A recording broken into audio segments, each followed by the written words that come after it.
Paris, ou banlieue parisienne, on s'en fout. Le dispositif du film que vous êtes en train de voir est d'une simplicité affligeante. Des visages croisés dans la rue.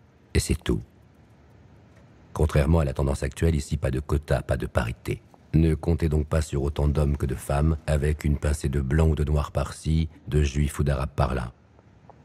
Juste des trognes, des tronches, des gueules, des bouilles, croisées au hasard, choisies sur l'instant, gardées sans raison objective. Des trognes filmées en 1,85, en 25 images par seconde, à la même focale 24 mm. Aucun traitement de faveur. Des trognes croisées dans la rue. À première vue, la petite entreprise ne va pas chercher plus loin que ça. C'est tout con. Ça a déjà été fait 1000 fois. Ça réinvente pas le monde. Alors je sais ce que vous allez penser. Encore un de ces films d'auteur autoproclamé intellectuel qui se veut détenir la vérité et se comporter comme s'il était supérieur aux gens qu'il filme.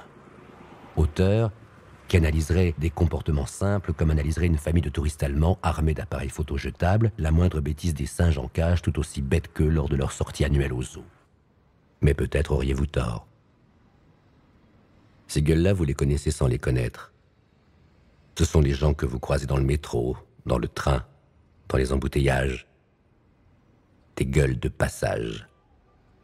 Ce sont la boulangère à qui vous achetez du pain. Ce sont des ouvriers, des hommes d'affaires, des chômeurs. Ce sont vous. Ce sont moi. Et de gueule de quelqu'un, nous passons à gueule de personne. Ces gueules-là, vous vous en foutez, et elles s'en foutent de vous. De cette expérience naissent tout d'abord les réflexions les plus simples. Les visages sont différents, les âges sont différents, les parcours sont différents, et pourtant. Derrière chacun de ces visages se cachent des expériences communes. Amour fou, combien de fois? Maladie, souvent? Décès de proches, quand? Longues heures de travail, pourquoi? Surtout, derrière chacun de ces visages se cachent des heures et des heures, des jours et des jours, des années et des années de coups durs. Des années à prendre des coups ou à en donner. Des années à râler au moindre événement qui viendrait perturber sa soi-disant paisible existence. Des années passées devant la télévision à zapper comme un fou car sa copine ne sait pas s'occuper de soi ou vice-versa. Des années passées sur cette invention qu'il a été de bon ton de juger unanimement géniale, l'Internet, à parler à des gens dont on se fout et qu'on n'a même plus envie de voir. Des années à bidouiller téléphones et tablettes tactiles, à jouer à des jeux à la con qui occupent notre cerveau, frottant énergiquement l'écran comme dans un espoir de voir ressurgir une turgescence d'un sexe mou. Des années à détester tout le monde. Ses voisins, sa famille, ses amis. D'ailleurs, c'est quoi un voisin, une famille, un ami ? Des années à se plaindre dans le silence, des années à rester coincé dans le cadre. Des années à se poser des questions, les mêmes questions. Des années en n'ayant qu'une seule envie, fuir. Mais fuir quoi? Le loyer, les dettes, les cons, le travail. Et fuir pourquoi? Pour de nouveaux horizons? Mais lesquels? Aucune réponse.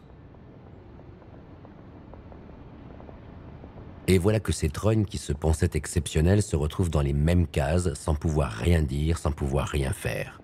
Cadrés, parqués. Quant à vous, spectateurs avertis, vous voilà sans le vouloir forcés de contempler le bien triste spectacle. Alors pour contrer ce sentiment d'impuissance, ces trognes-là ont la décence de payer des gens bien plus fortunés pour penser à leur place, sachant pertinemment qu'ils pensent de travers. Et ça les dérange pas plus que ça. Et puis le monde n'a pas forcément intérêt à être constitué de gens qui aiment penser par eux-mêmes. Mais au fond, dans ce qu'on appelle les tripes, sans trop savoir pourquoi d'ailleurs au fond, tout au fond, il y a comme une envie de sortir de ce cadre. Il se trouve qu'on y étouffe quelque peu. Envie d'exploser, mais impossible de bouger. Envie de tout casser, de tout remettre en question. Envie d'exploser. Envie de hurler à la mort, de secouer son voisin. Envie d'exploser. Envie de cracher à la tronche des oppresseurs, envie de se faire écouter, envie d'exister, envie d'exploser. Mais impossible de bouger. Au mieux un rictus nerveux et quelques marques d'anxiété. Alors, pourquoi ces trognes restent comme ça?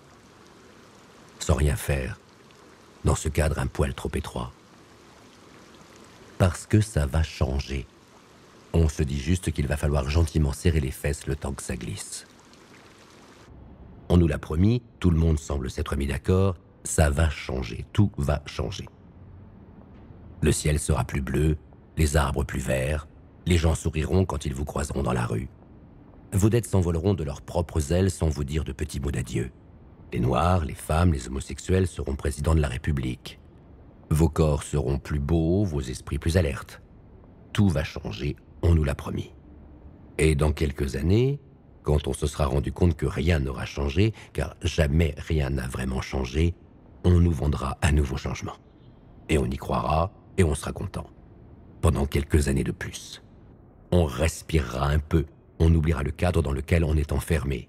Et quand on sera sur le point d'exploser à nouveau, lorsque plus rien ne semblera suffisamment juste pour continuer à se battre, on nous sortira une nouvelle promesse de changement. Et pendant ce temps, on nous tiendra par les couilles de la main droite tout en tendant une serpe aiguisée de la main gauche. Ainsi, le cycle continue. La Terre tourne en rond. Les gens sont contents. On bande, on mouille, on donne la vie. Tout va bien. Mais en attendant ce fameux changement, ce changement qu'on demande de façon narcissique sans pour autant se décider à arrêter de se titiller l'anus par peur de totalement s'y immiscer, ce changement-là, en l'attendant, nous serons encore enfermés dans ce cadre à ravaler cette boule qui ne cesse de nous remonter dans la gorge. Immobiles, prostrés, enfermés désespérément. Ici, c'est en 1,85, en 25 images par seconde, à la même focale, 24 mm. Si nous partons du principe que le monde est sur le déclin, alors c'est peut-être que l'humanité l'est également.